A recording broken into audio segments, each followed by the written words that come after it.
Queridos irmãos, queridas irmãs, iniciamos mais um Evangelho em Espírito e Verdade, trazendo a você as informações espirituais, mediúnicas, acerca do Evangelho, também as informações históricas, com os comentários, sempre procurando esclarecer os ensinos do nosso Mestre Jesus à luz do Espiritismo.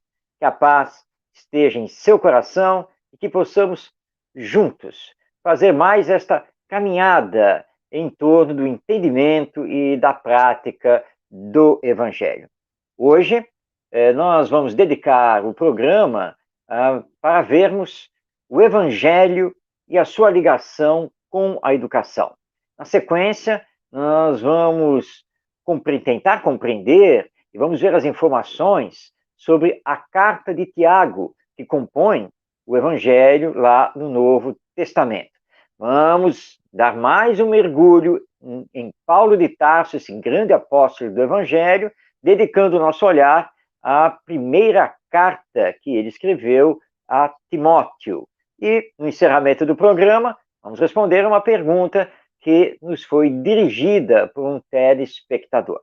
Então, iniciando o programa hoje, nós vamos observar que o Evangelho é, acima de tudo, um grande compêndio educacional, um verdadeiro livro de pedagogia, mas da alma. Bom, por que estamos fazendo essa colocação?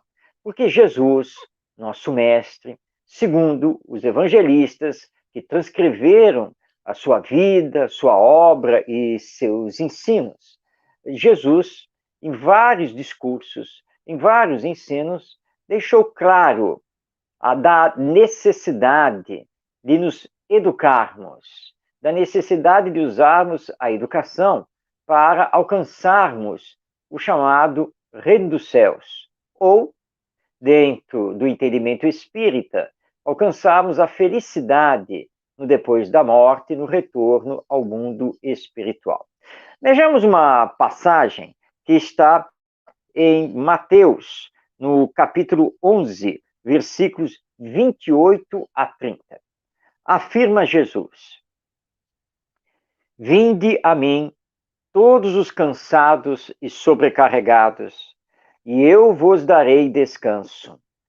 Tomai sobre vós o meu jugo, e aprendei de mim, porque sou brando e humilde de coração, e encontrareis descanso para vossas almas, pois o meu jugo é suave, e o meu fardo é leve.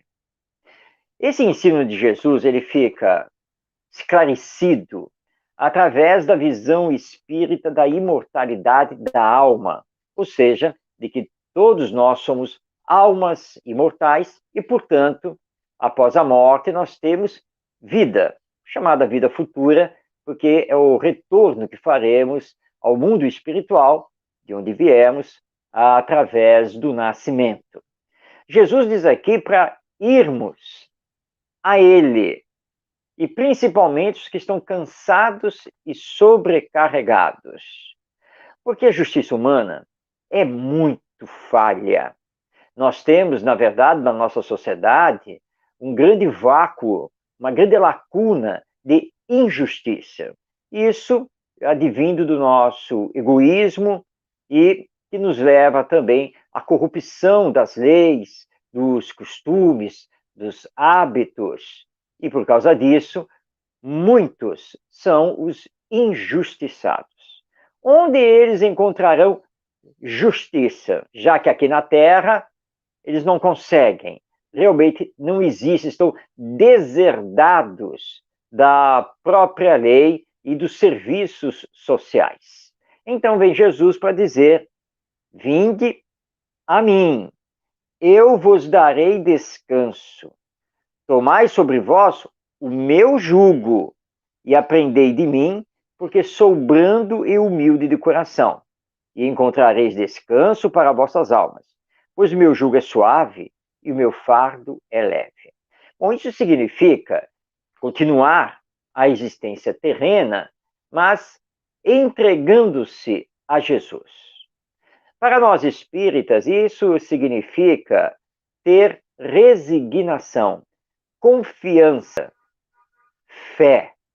A salvação não virá apenas pela fé, mas virá pelas nossas obras, ou seja, pelo trabalho que vamos continuar a realizar, apesar das dores, dos sofrimentos e das injustiças que chegam até nós e atravancam a nossa existência humana. Mas nós precisamos confiar, porque Deus, nosso Pai, é justo. E Jesus, nosso Mestre, é aquele que não nos abandona, é aquele que está sempre conosco e que nos lembra: se você ficar comigo, o seu jugo será, a partir daqui, bem mais suave.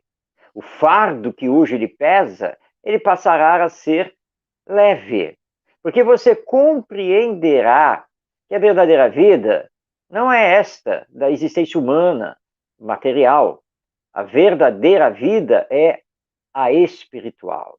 A verdadeira vida você ganha através da aplicação do Evangelho, dos esforços que você faz para realizar sua transformação moral, para amar o seu próximo, fazer o bem a ele. Essa é a caminhada que o Espírito precisa realizar. Aí o convite de Jesus. Esse convite que Jesus fez também ao jovem rico, que é uma das parábolas relatadas no Evangelho, quando então o jovem veio conversar com ele e perguntou o que ele, jovem, precisava fazer para ganhar o reino dos céus, que tanto Jesus pregava.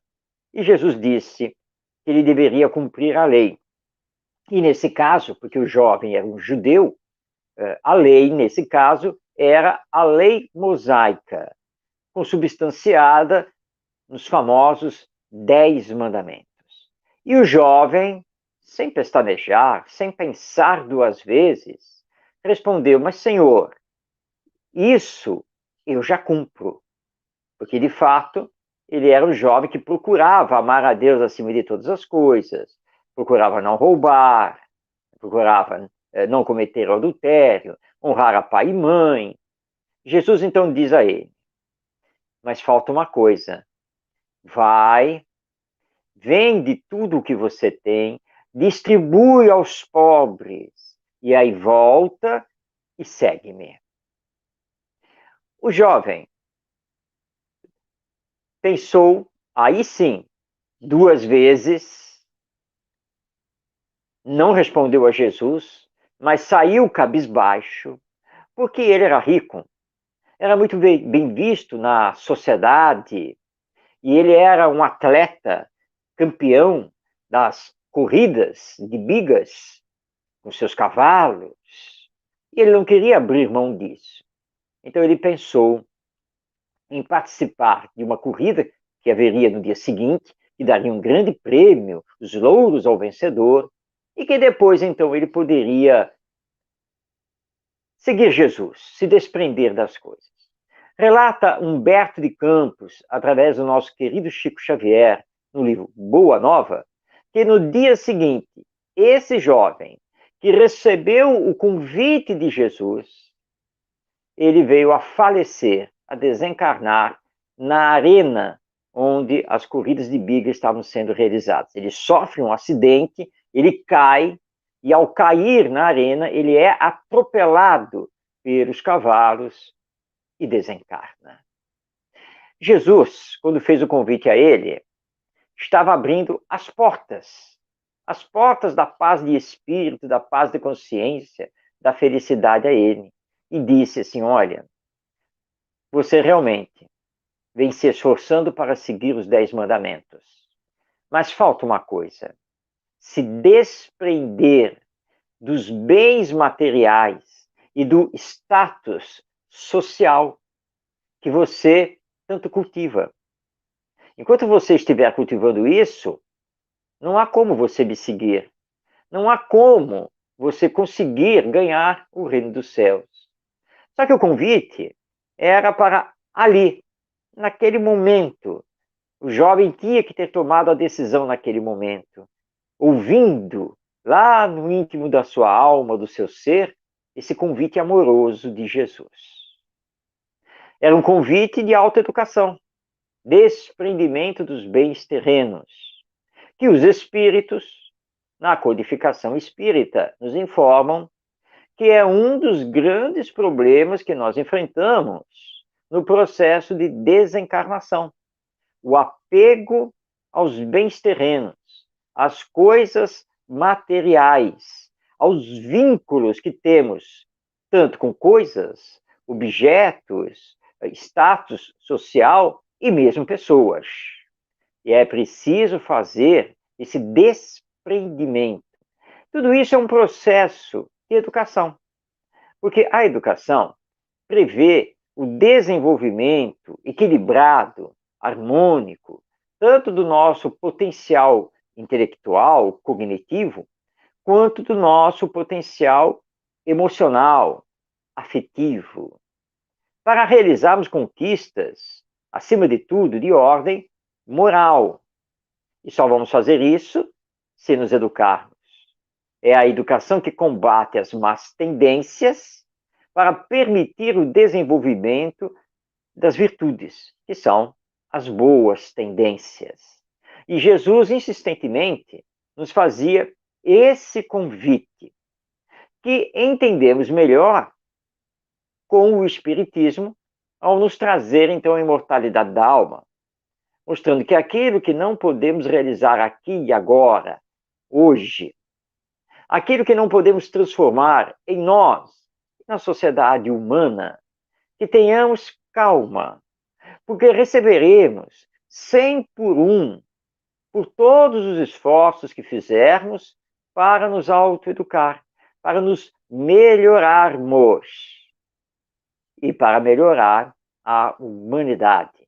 E aí sim, quando chegar o momento da desencarnação, poderemos fazê-lo sem maiores problemas, com a consciência tranquila do trabalhador e servidor da seara, que usou as suas forças para se melhorar, tentar ser um bom exemplo para os outros e influenciar positivamente a sociedade humana. Isso é o Evangelho, processo de educação da alma imortal. Processo profundo, que já estamos realizando, não apenas nesta encarnação, mas em tantas outras, e que continuaremos a realizar no mundo espiritual e também em próximas encarnações. Mas não adiemos, não façamos como o jovem rico, que resolveu aceitar o convite de Jesus, mas só depois de 24 horas. Mas essas 24 horas acabaram sendo fatais a ele. Então, se você já recebeu o convite de Jesus através do Evangelho, se você já recebeu o convite de Jesus através do Espiritismo, não adie a sua decisão de autotransformação, de se dedicar ao bem, à caridade, ao amor. Aceite logo esse convite, inicie o trabalho consigo mesmo, porque Jesus pacientemente nos espera, mas sabe que quanto mais adiarmos, mais estaremos complicando a nós mesmos e a própria humanidade, porque vivemos no coletivo. Então, ouça esse chamado de Jesus. Vinde a mim. Será que estamos efetivamente fazendo essa caminhada? Será que estamos fazendo os esforços para ir ao encontro de Jesus? Porque Ele está sempre conosco. E nós? O que estamos fazendo para estar com Ele? Então, sempre lembrando, Evangelho e educação andam juntos. E o Espiritismo, em sendo uma doutrina de educação, é também obra de redenção da alma humana, caminhando com o Evangelho. Mas bem, depois, então, de entendermos o Espiritismo enquanto uma doutrina que caminha com o Evangelho, que é uma doutrina de educação, vamos agora dar um mergulho no Evangelho propriamente dito. E o Evangelho aqui nós estamos nos referindo ao Novo Testamento, não ao Evangelho segundo o Espiritismo, essa obra maravilhosa de Allan Kardec. Nós estamos indo lá na fonte, no Novo Testamento. A maioria das pessoas, quando ouve falar do Novo Testamento, lembra logo dos evangelhos de Mateus, Marcos, Lucas e João. Podem lembrar também das cartas de Paulo de Tarso. O restante do Novo Testamento é pouco conhecido, que são as cartas de João, de Pedro, os Atos dos Apóstolos, o Apocalipse de João e a carta de Tiago, que é o assunto de hoje do nosso programa. Existe, sim, uma carta de Tiago, que compõe o Novo Testamento. Segundo a narrativa de Mateus, que nos dá, ele nomeia os 12 discípulos de Jesus, existiam 2 Tiagos. Tiago, que era o filho de Zebedeu, e Tiago, o filho de Alfeu. Naquela época, era muito comum entre os judeus não ter nome de família. Então, você só tinha o seu nome próprio, né, o seu primeiro nome, e você era, então, conhecido ou pela região de onde você provinha, ou pela sua cidade natal, ou você chamado por algum apelido, né, como complemento, ou fulano, filho de tal. Era muito assim que eles eram conhecidos. Então, nós só conhecemos Tiago, nada mais. E para diferenciar os 2 discípulos, então nós sabemos que um era Tiago, filho de Zebedeu, e outro era Tiago, filho de Alfeu. O Tiago, filho de Zebedeu, segundo as pesquisas históricas, veio a desencarnar ali por volta dos anos 40 do primeiro século do cristianismo. O Tiago, filho de Alfeu, teria desencarnado no ano 62. A grande dúvida dos historiadores é a quem pertence esta carta: ao Tiago, filho de Zebedeu, ou ao Tiago, filho de Alfeu. O nosso querido benfeitor espiritual Emmanuel, nos seus comentários ao Evangelho, na coleção que engloba os livros Fonte Viva, Caminho, Verdade e Vida, Pão Nosso, Vinha de Luz, Palavras de Vida Eterna e Ceifa de Luz, Emmanuel não entra nesse questionamento histórico. Ele simplesmente utiliza a carta de Tiago para fazer comentários.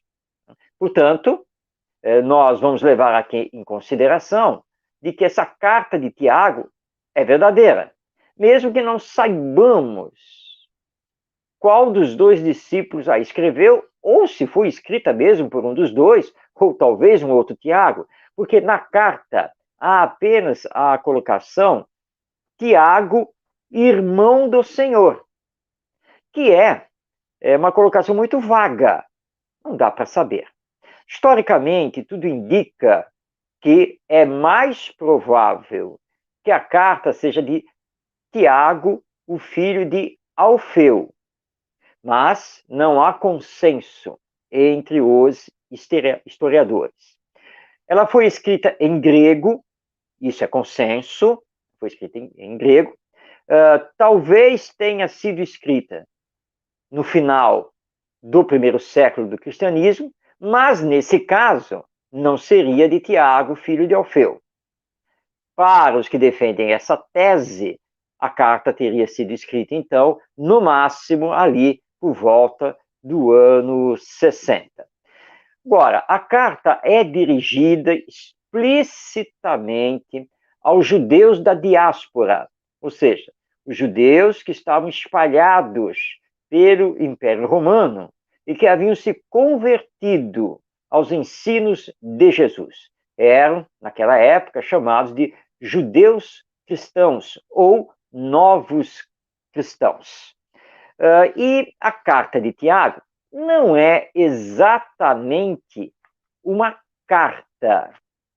Ou seja, quando lemos o texto, nós não observamos um texto que foi escrito para alguém ou para uma igreja cristã. Parece muito mais um texto dissertativo, uma espécie de sermão, falando então do Evangelho, dos ensinos de Jesus. Pois bem, essas são as informações sobre a carta de Tiago que compõe o Novo Testamento. Vamos então nos socorrer aqui de Emmanuel, esse querido benfeitor espiritual, para termos a compreensão de um dos ensinos contidos nessa carta de Tiago. E nós encontramos um comentário de Emmanuel no livro Fonte Viva, psicografia do nosso não menos querido Chico Xavier, e que compõe o capítulo 165 dessa obra, com o título Não Duvides. Emmanuel utiliza o capítulo 1, versículo 6 da carta de Tiago. Esse versículo é o seguinte: o que duvida é semelhante à onda do mar, que é levada pelo vento e lançada de uma para outra parte. Comenta então Emmanuel: em teus atos de fé e esperança, não permitas que a dúvida se interponha como sombra entre a tua necessidade e o poder do Senhor. A força coagulante de teus pensamentos nas realizações que empreendes procede de ti mesmo, das entranhas de tua alma, porque somente aquele que confia consegue perseverar no levantamento dos degraus que o conduzirão à altura que deseja atingir. A dúvida, no plano externo, pode auxiliar a experimentação nesse ou naquele setor do progresso material. Mas a hesitação no mundo íntimo é o dissolvente de nossas melhores energias. Quem duvida de si próprio perturba o auxílio divino em si mesmo. Ninguém pode ajudar aquele que se desajuda. Compreendendo o impositivo de confiança que deve nortear-nos para a frente, insistamos no bem, procurando-o com todas as possibilidades ao nosso alcance. Abandonemos a pressa e ouvidemos o desânimo. Não importa que a nossa conquista surja triunfante hoje ou amanhã. Vale trabalhar e fazer o melhor que pudermos, aqui e agora, porque a vida se incumbe de trazermos aquilo que buscamos. Avançar sem vacilações, amando, aprendendo e servindo infatigavelmente. Eis a fórmula de caminhar com êxito ao encontro de nossa vitória. E, nessa peregrinação incansável, não nos esqueçamos de que a dúvida será sempre o frio do derrotismo a inclinar-nos para a negação e para a morte. Bom, aqui o comentário, então, de Emmanuel sobre esta passagem da carta de Tiago, que o que duvida é semelhante à onda do mar, que é levada pelo vento e lançada de uma para outra parte.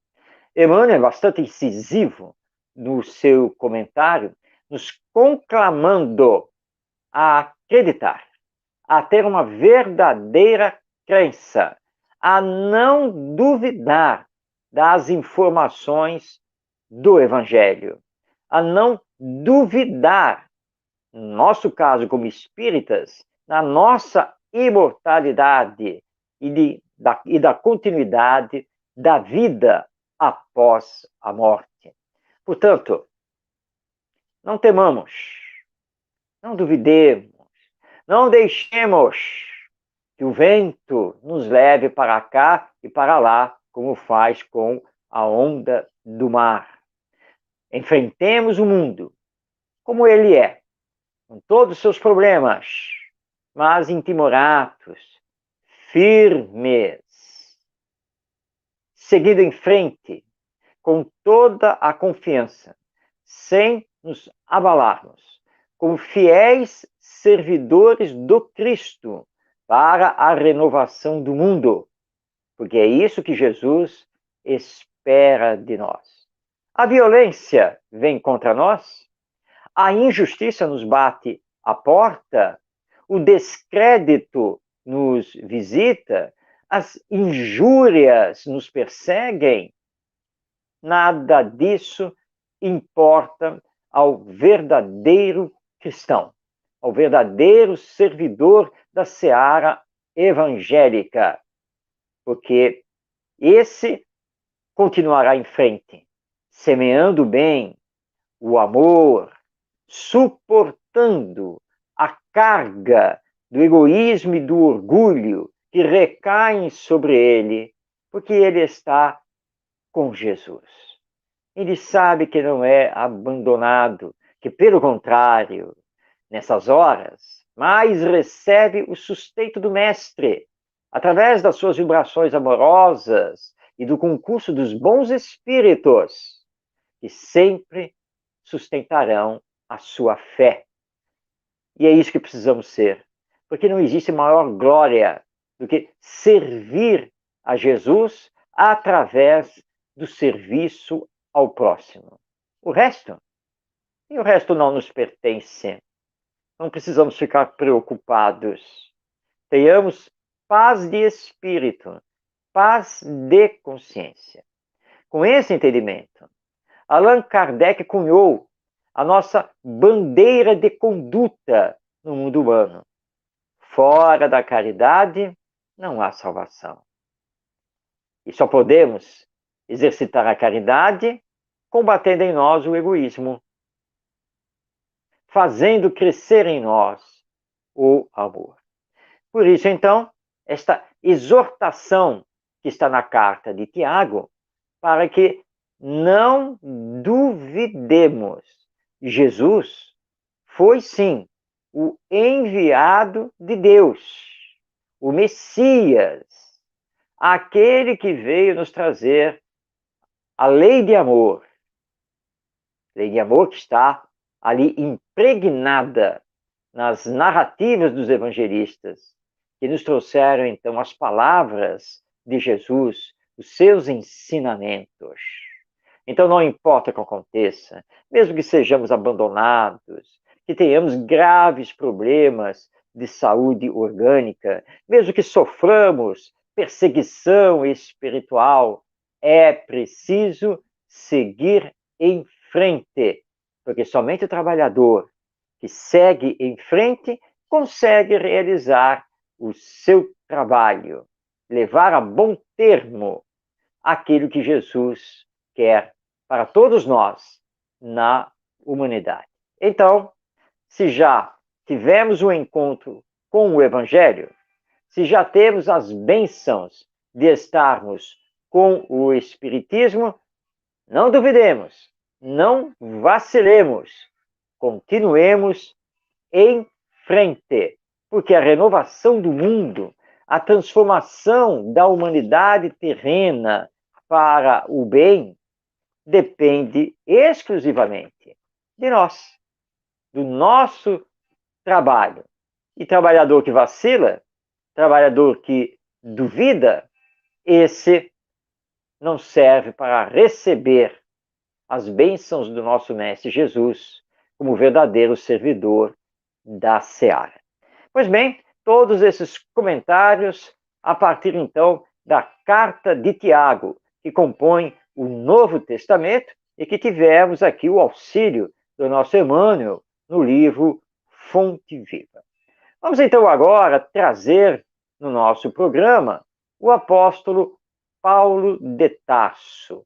Aliás, por falar nele, vamos aqui deixar para todos que estão nos seguindo, que estão aqui nos acompanhando, duas obras espíritas muito importantes sobre Paulo de Tarso e que precisamos ler, precisamos estudar e refletir. O primeiro livro, muito conhecido, é Paulo e Estevão, do Espírito Emmanuel, através do Chico Xavier. De forma romanceada, Emmanuel nos relata toda a vida e obra de Paulo de Tarso.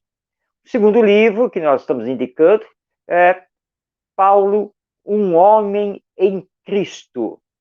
O autor é Rui Kremer, é uma publicação da Federação Espírita Brasileira. Rui Kremer foi um grande estudioso da vida e obra de Paulo de Tarso, espírita, foi presidente da Cruzada dos Militares Espíritas e nos legou essa obra fantástica. É um estudo histórico, antropológico, espiritual sobre Paulo de Tarso. Então, ficam aí as duas indicações literárias. Paulo e Estevão, de Emmanuel, e Paulo, um homem em Cristo, de Rui Kremer. Mas hoje nós vamos destacar de Paulo de Tarso a sua primeira carta a Timóteo. Ele escreveu duas. Hoje vamos falar apenas da primeira carta a Timóteo. Timóteo aparece várias vezes nos relatos dos Atos dos Apóstolos. Ele era jovem, foi discípulo de Paulo de Tarso, o entusiasta na formação das igrejas cristãs e em espalhar os ensinos de Jesus através do Evangelho. A data da redação desta primeira carta a Timóteo, segundo os historiadores, ela se fixa entre os anos 61 e 65. Provavelmente, Paulo de Tarso estava na Macedônia fazendo uma das suas viagens e as suas pregações quando ele escreve a Timóteo. É uma carta bastante afetiva, amorosa, como assim, um conselheiro mais velho dando conselhos àquele servidor que é mais jovem. Paulo gostava muito de Timóteo e utilizou Timóteo em algumas das suas viagens. Timóteo esteve com Paulo também em Roma, quando Paulo foi preso, enviado para Roma. Timóteo trabalhou também com João Evangelista, esse grande discípulo de Jesus, e tudo indica que ficou aproximadamente uns 10 anos em Éfeso, assessorando a João e também Maria, que vivia com o discípulo. Então, em várias ocasiões, nos Atos dos Apóstolos, Emmanuel no Paulo Estevão corrobora isso, nós vemos então Paulo e Timóteo. E Paulo tinha uma certeza de que Timóteo seria assim, um continuador das suas viagens, um continuador da pregação do Evangelho. Então ele escreve a carta para Timóteo, que estava, naquele momento, distanciado, estava em outras atividades. Ele escreve a carta para orientar Timóteo. O que Timóteo deveria falar, a problemática dos bons exemplos, porque não basta apenas ensinar, apenas pregar as lições do Evangelho, e que ele soubesse utilizar a sua energia juvenil, sempre dentro da caridade, do serviço ao próximo. Nós podemos dizer aqui que a primeira carta de Paulo de Tarso a Timóteo é quase a carta de um pai para um filho. É isso que se percebe quando se lê a carta que ele escreveu. Os dois tinham uma ligação tão forte que Paulo de Tarso considerava tanto a mãe quanto a avó de Timóteo como se fossem praticamente sua mãe e sua avó. E elas aparecem citadas na própria carta e também aparecem citadas nos Atos dos Apóstolos. Tratam-se de Eunice, que era a mãe de Timóteo, e Loide, que era a avó de Timóteo. Ambas convertidas também ao cristianismo. E Paulo gostava muito das duas, além, claro, de gostar de Timóteo. Muito bem, temos aí então as informações sobre essa primeira carta de Paulo de Tarso ao seu discípulo Timóteo. Vamos agora então destacar um dos ensinos de Paulo nessa carta. E claro, nós vamos mais uma vez trazer aqui no nosso programa o nosso querido Emmanuel, porque no livro Pão Nosso, Psicografia de Francisco Cândido Xavier, na lição de número 84, Emmanuel escreve o texto com o título Levantando Mãos Santas. Para escrever esse texto, ele vai se basear na primeira carta a Timóteo, capítulo 2, versículo 8, que é o seguinte: Quero, pois, que os homens orem em todo lugar, levantando mãos santas, sem ira, nem contenda. Emmanuel faz o seguinte comentário. Neste trecho da primeira epístola de Paulo a Timóteo, recebemos preciosa recomendação de serviço. Alguns aprendizes desejarão lobrigar no texto apenas uma exortação às atitudes de louvor. No entanto, o convertido de Damasco esclarece que devemos levantar mãos santas em todo lugar, sem ira nem contenda. Não se referia a Paulo ao ato de mãos postas, que a criatura prefere sempre levar a efeito em determinados círculos religiosos, onde, pelo artificialismo respeitável da situação, não se justificam irritações ou disputas visíveis. O apóstolo menciona a ação honesta e edificante do homem que colabora com a providência divina e reporta-se ao trabalho de cada dia, que se verifica nas mais recônditas regiões do globo. Lendo-lhe o conselho, é razoável recordar que o homem, no esforço individualista, invariavelmente ergue as mãos na tarefa diuturna. Se administra, permanece indicando caminhos. Se participa de labores intelectuais, empunha a pena. Se opera no campo, guiará o instrumento agrícola. Paulo acrescenta, porém, que essas mãos devem ser santificadas, depreendendo-se daí que muita gente move os braços na obra terrestre, salientando-se, todavia, a conveniência de se ajuizar da finalidade e do conteúdo da ação despendida. Se desejas aplicar o raciocínio a ti próprio, repara, antes de tudo, se a tua realização vai prosseguindo sem cólera destrutiva e sem demandas inúteis. É uma belíssima advertência esta de Paulo de Tarso a Timóteo, mas que é também para todos nós, e também uma belíssima e profunda advertência de Emmanuel, neste texto que está no livro Pão Nosso.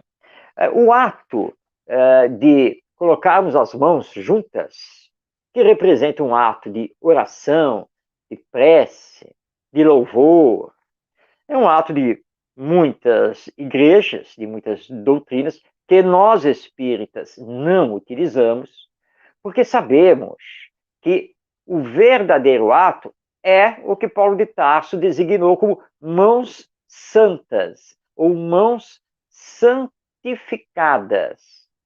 Ou seja, que adianta você ter a postura, o gesto, se no seu dia a dia essas mãos que fazem esse gesto, essas mãos fazem o mal, ou deixam de fazer o bem, ou se tornam ociosas. Que adianta ter a gesticulação com as mãos se essa gesticulação não é acompanhada dos bons pensamentos, do amor ao próximo? Quantas pessoas odeiam, cancelam os outros nas redes sociais, mas depois vão orar. Esse tipo de ato, se Jesus estivesse diretamente aqui conosco, ele simplesmente repetiria o que disse aos antigos fariseus de sua época: hipocrisia, nada mais do que isso. Porque a Deus, o que é grato, não é a nossa gesticulação com as mãos, não é a nossa postura corporal para indicar que estamos orando. O que é grato a Deus é o nosso sentimento puro, o nosso pensamento elevado e as obras que fazemos a favor do próximo.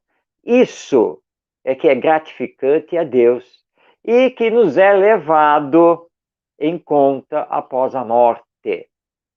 Quando desencarnarmos, nesse retorno ao mundo espiritual, não vale dizer, porque não terá nenhum valor, que fizemos tantas mil orações ao longo desta nossa existência humana.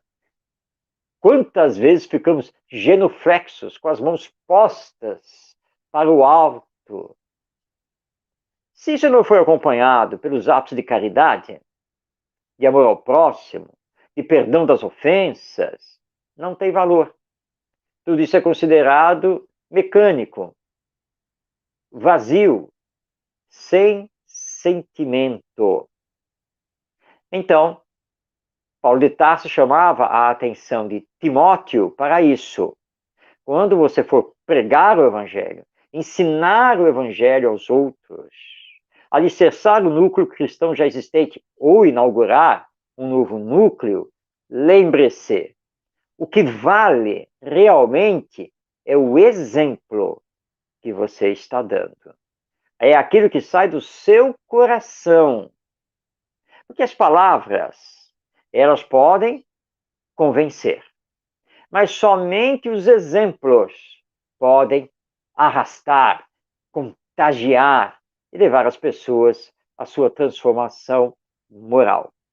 Isso que Paulo de Tarso falou a Timóteo há mais de 2000 anos é para nós também. Os espíritas que somos precisam exemplificar o Evangelho em espírito e em verdade. Porque é muito fácil falar palavras bonitas, dizer, ah, meu irmão, minha irmã, paz em seu coração. Isso é fácil. Dos lábios para fora é muito fácil. Mas está saindo do nosso coração? E lembremos que Jesus foi muito claro. O que vale perante a lei divina é o que sai do nosso coração. Porque essa que é a verdade. E não o que sai dos nossos lábios. Porque encarnados, nós somos manipuladores. Nós sabemos utilizar a hipocrisia. E muitas vezes, como faziam os antigos fariseus, nós fazemos questão de nos mostrar em público, para que os outros nos elogiem e pensem que de fato somos uma alma enobrecida, quando não somos. Por isso, Jesus recomendou que, quando quiséssemos orar, não orássemos em praça pública, mas que procurássemos ali o nosso canto, o nosso quarto, para orar em secreto. Porque Deus sabe o que se passa conosco em secreto. Aquela exterioridade toda daquele ritual não tem valor perante Deus, perante a sua lei. Então, acima de conhecer o Evangelho, acima de ensinarmos o Evangelho, nós precisamos vivê-lo, exemplificá-lo honestamente, de todo o coração, com todas as nossas forças. E se porventura um dia houvermos de falhar por causa das nossas imperfeições morais, continuar. É sempre assim. É isso que Jesus espera de nós e que Paulo, então, recomendava a Timóteo, que ele não recuasse, que ele continuasse a sua obra espalhando o evangelho, mas que, acima de tudo, fizesse isso a partir dos seus próprios exemplos, como um jovem transformado pelos ensinos morais do Mestre Jesus. Muito bem, acabamos então de conhecer a primeira carta de Paulo de Tarso a Timóteo. No próximo programa, vamos abordar a segunda carta e saber por que Paulo de Tarso escreveu uma segunda carta ao seu discípulo Timóteo. Mas isso é para o próximo programa. Porque agora nós vamos passar a palavra a você. Você que está nos acompanhando, você que nos assiste, para poder responder às perguntas que estão chegando. E nós recebemos uma pergunta de uma companheira do movimento espírita aqui da cidade do Rio de Janeiro, que é a Ivonete. E a Ivonete nos perguntou: o Evangelho de Jesus é um ensino universal? Ela fez a pergunta e justificou por que estava fazendo essa pergunta. Porque, segundo os dados mundiais que nós temos, na verdade, apenas 1/3 da humanidade é cristã. Os outros 2/3 da humanidade não são ligados ao cristianismo, porque aí nós temos uma grande massa de seres humanos ligados ao budismo e a outra massa ligada ao islamismo. Tanto o budismo quanto o islamismo são doutrinas espiritualistas, mas não cristãs. Ou seja, elas não consideram Jesus e os seus ensinos. As doutrinas cristãs, como o espiritismo, o catolicismo, protestantismo, a igreja ortodoxa, a anglicana, todas elas com as suas ramificações, na verdade estão presentes para apenas 1/3 da humanidade. Hoje nós já estamos com mais de 7 bilhões de seres humanos na face da Terra. Então, se nós dividirmos esses 7 por 3, nós vamos ver que cristãos são aí aproximadamente, um pouco mais, um pouco menos, de 2 bilhões de seres humanos. Daí, então, a dúvida da nossa Ivonete. Se o Evangelho de Jesus tem uma linguagem universal, se os ensinos morais de Jesus são universais, por que esses ensinos não estão presentes em todo o mundo terreno? Por que nem todos os homens e mulheres seguem o Evangelho de Jesus?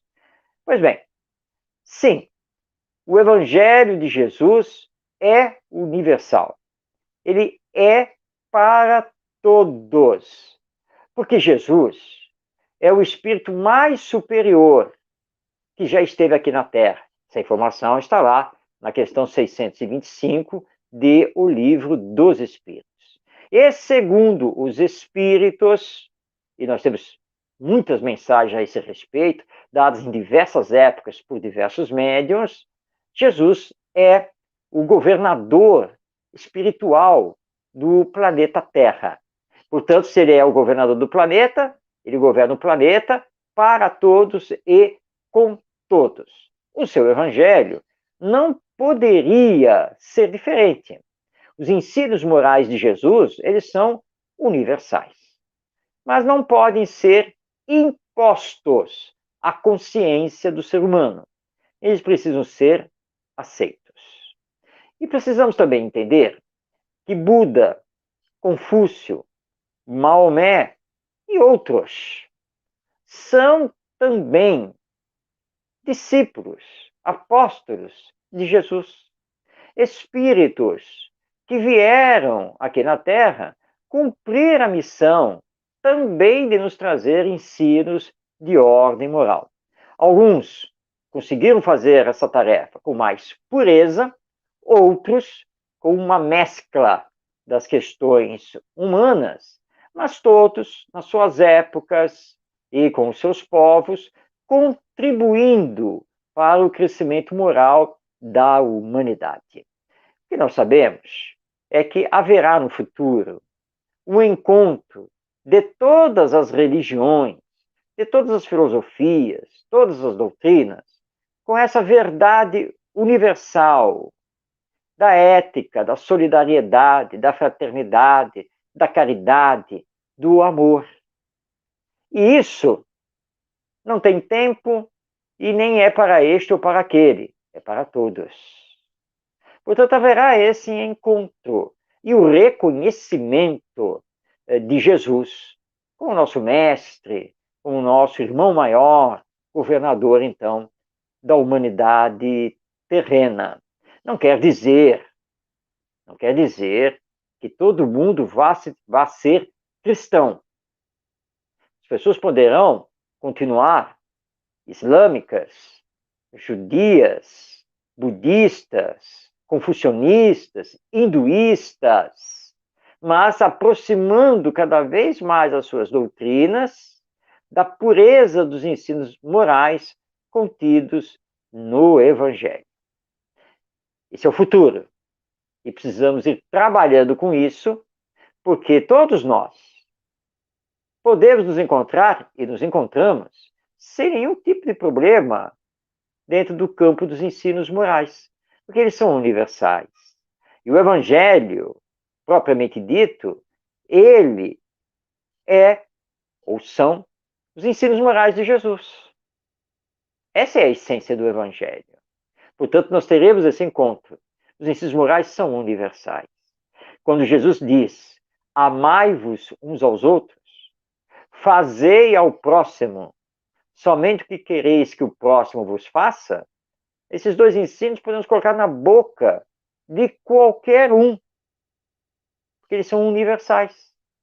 Servem para todos os seres humanos aqui na face da Terra, e mesmo aqueles que estão desencarnados, já que, para o Espiritismo, humanidade é o conjunto dos encarnados com os desencarnados. Então, sim, o Evangelho de Jesus, ele é universal. E é ele que fará com que nos encontremos com essa grande verdade. Como dizia Mahatma Gandhi, que não era cristão, se tivermos conosco o sermão da montanha, nós já teremos o caminho da nossa libertação e salvação. Portanto, fiquemos com o Evangelho. E chegamos ao final do nosso programa, o Evangelho em Espírito e Verdade, aqui pela Web Rádio Cristo Consolador. Convidando a você que esteja conosco na próxima quinta-feira, 5 da tarde, para mais esta conversa e esta compreensão sobre o Evangelho à luz dos ensinos do Espiritismo. Deus lhe abençoe, que as vibrações de amor do nosso Mestre estejam em seu coração e que possamos estar juntos na próxima semana, neste encontro de vibrações fraternas, amorosas, através do Espiritismo. Um abraço a todos que nos acompanharam, os que nos escreveram. Até o nosso próximo encontro.